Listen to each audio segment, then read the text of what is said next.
Ay carraa shamarran biyya Arabaa.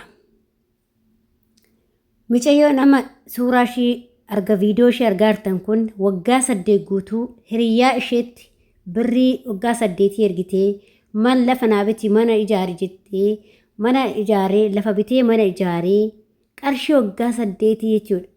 Waggaa 8 jechuun waan xiqqaamati. Waggaa xiqqaamati. Daa'imti takka dhaltee hagaasitti oormishii gubdu timirtiin galfatti jechuudha. Mucayyoon kun waggaa 8 guutuu birrii sarratti ergitee mana ijaaree ka'ee niitii biraa itti fuudhee erga fuudheen booda daa'imas dhalfatee suuraa itti ergee jechuudha. Inni akkan isheen akkana ta'aa jirtuu fi hin maraachi biyya ormaa keessatti maraachee jechuudha. Walumaa galatti yaa shamarran keenya dhugaa dubbachuudhaaf adaraa of eeggadhaa, of eeggannoo godhaa, dhiira onlaayinii irraan jaalattanii qarshii keessa itti ergitanii borummoo akka mucayyoo kanaa taatu jechuudha. Anas ta'ee sis ta'ee tokkeen tokkottuma. Maaliif hundi keenyaa dalagachuu biyyaa baane malee biyya ormaa keessatti itti dafqinee itti dadhabnee itti hirriba keenya dhabnee itti ifatamnee bifa keenya itti qayyarree dargaggeessaaf erguuf himati. Ati gaafa gaarii taate dhiiruma gaariitu si fuudha. Gaafa ati nama gaarii taate namuma gaariitu si fuudha. Adaraa keessan obboloota koo ofiif shawwadina akka mucayyoo kanarra beekumsa irraa barattu jennee yaanna. Anis irraan baradha, atis irraa baratta. Shamarran biyya Arabaa jiru. Qimamoottiin mana madaamee walirraa baradhaa. Hojii keessattuu ijoollee haarawaa dhuftanis ta'ee kaanis ta'ee walirraa baradhaa. Sirriitti. Ashamaa akkam jirtu hordoftoota kabajamtoota chaanala kootii kan biyya keessaa kan biyya alaa bakka jirtanitti nageenyi waaqayyoo isin haa baay'atu. Akkam jirtu ana obboleettiin keessan nagaa guutuun qaba galata waaqayyoo. Isinillee baga nagaa taatan baga jiraattan isin jecha.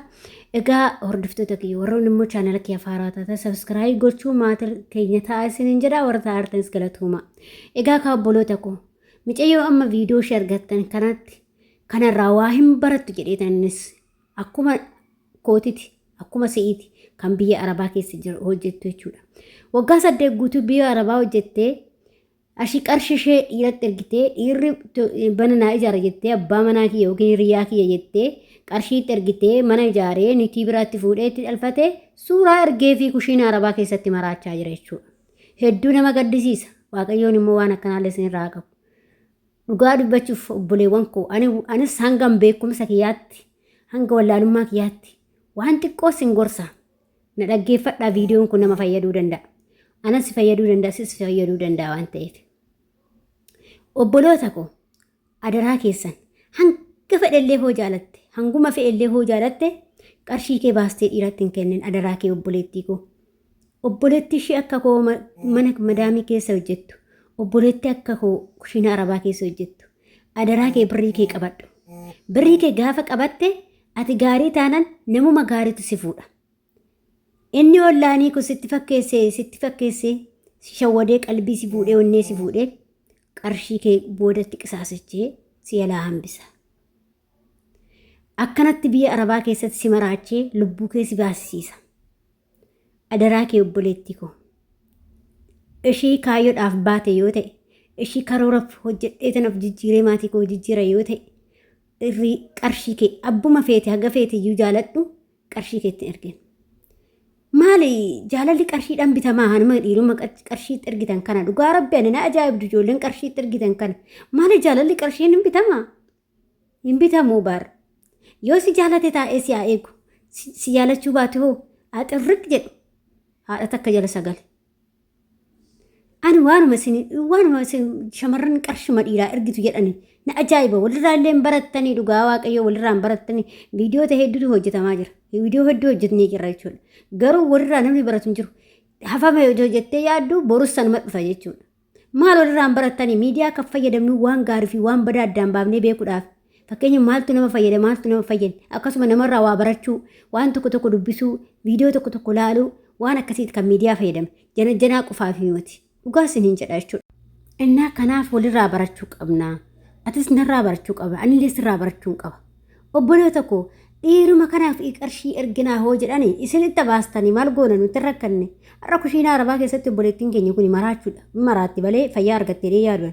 dhugaa rabbii jechuudha birrii waggaa 8 dhiisate obboleewwan koo birriin ji'a takkaa yoo isaaba malee baate garaa nama nyaatti bara dhugaa waaqaa siniin jedha birri takkittiin garaas nyaate akkaataa itti fiddu situ beeka waan ta'e akkaataa nuti finnu anaa fi situ beeka waan ta'e warra mamocha mana madaame jirrutu beeka waan ta'e biyya ormaa warra jirrutu beeka waan ta'e akkaataa itti finnu akkamitti garaas nyaachuu dadhabde akkamittiin ilma tokko onlaayinii dhiisati yani dhugaa siniin jedha obboloota koo rabbi nama gubaa akkaataa itti finnu waan beennuuf nama gubaa innaa aggabaabii malee gaafa baastu garaas nyaatte jechuudha birrii waggaa 8 dhiisate jechuudha hanji'a takkaatu aggabaabii malee waan baatee jechuudha kanaaf qabadhaa warri abbaa manaallee qabdan qarshii keessan abbuma manaa keetittuu jechuudha hunda argin obboleettii koo ishee cinaatti guduufadhu ilma namaa kana hin amanin jaaladhu malee hin amanin maaliif ilmi namaa gaararraadha waan ta'eef dhugaa waaqa akka gaararraati ilmi namaa kun jechuudha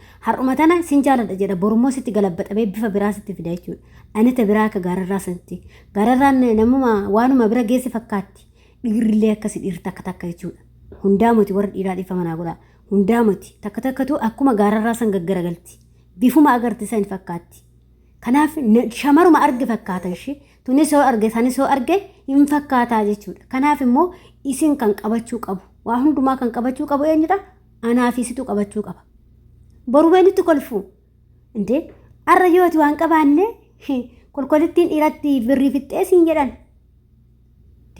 gaafaati immoo birrii kee qabattee waan kee qabattee gulufattee qabatte namni si fuudhula nama akkamii si fuudha seeti dhiira akkamii laagiifti jedhee gabbaree si fuudha kanaaf birrii keessan qabachuu yaada birrii keessan dhiiratti erginaa dhiira qarshiidhaan hin bitinaa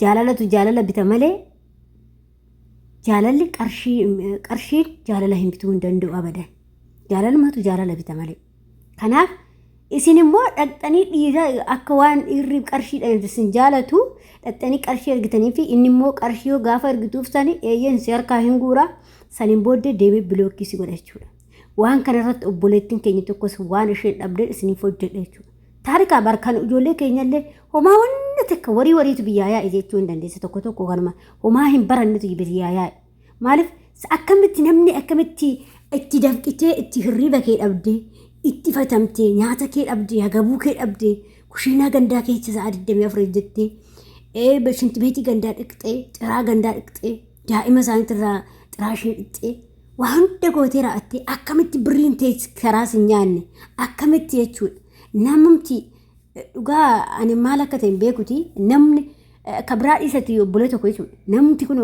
injiraame yeroo tokko yeroo uffatuma waan akkasii xaxalabatan birrii waannoo kanarraa barmaji'oota adda addaa irraa xarabatan dhugaa garaana nyaatti isii tana sinitti nima garaana nyaatti maaliif osoo biyya buute waa hojjettiin jedha waan agootiin jedha laal kan isitti bituun kanarra osoo biyya kiyya naa buute waan agooti jedhee waan akkasiisaniyyuu nan yaada ofii kiyya akka mataa kootitti an akka mataa kootitti naasaa rammaa kun ofii kooti jechuudha nama harti maaliif dafqee fide kaa itti fatamee daa'ima gandaa wajjin sa'aatii 24 riba koo dhabee ishee wajjin makaraa argee kushiina arabaa keessa gufguf jechaa duddi koon dhukkubaa lunni koon dhukkubaa shinti beetti isaanii qoshaashaa isaanii dhiqaa ormi yoo rafu ani kushiinaa isaanii keessatti taa'eetiin dhiqaa kana malee dhiqaa oolu kan harki kiyya gordeeksi nafxee garaana nyaatte jechuudha kanan dargaggeessa gandaa itti ergu hafu shaman ofii kiyyaa uffata kiyyaan bitadhu sheenni kanneen waan adda addaa har'a xarabadhu kunu garaana nyaatti jechuudha maaliif gaafa biyya naa buute waan takka naa cufti waan takka sii bitti barra kanumti isaayyuu jechuudha isuma kanaayyuu of qusachuu qabna jechuudha waanuma argine waanuma online marrutti barreete kanattu isattuu fixuun qabnu jechuudha kan biraamee kan dhiiraa dargaggeecha erginu yaafu jechuudha maalis akkamitti yaaddu dhugaa rabbi ijoolleen keenya akkamitti yaaddu bareessati yaada of afeessa yaada boru eessan dhaqa eessan gaa jedha yaada birrii hoggaa kana obsa siifaa kennu kaa obboleetti ku adaraa dhaamsi kiyya isa kana adaraa qarshuma keessan dhiiratti hin ergina wanti isin gorsu abbaa addaan abbaa fedhi maan ta'an abbaa manaa kee gaafachiisu dhuftullee ta'e gimmaashatti ergi gimmaashatti hin ergin beeqa akkasi innaa akkanas isiniin jedha hordoftoota kiyya gaafii yoo qabaattan qeeqa yoo qabaattan yaada yoo qabaattan komeentiiratti na barreessuu hin dagatinaa obboleettii kana ammoo waaqayyo obsa siifaa kennu maal sii goona wanni sii goonu hin qabne adaraa ammoo isin of eeggadhaa ijoolleen qimamochi mana baddaame nama guba.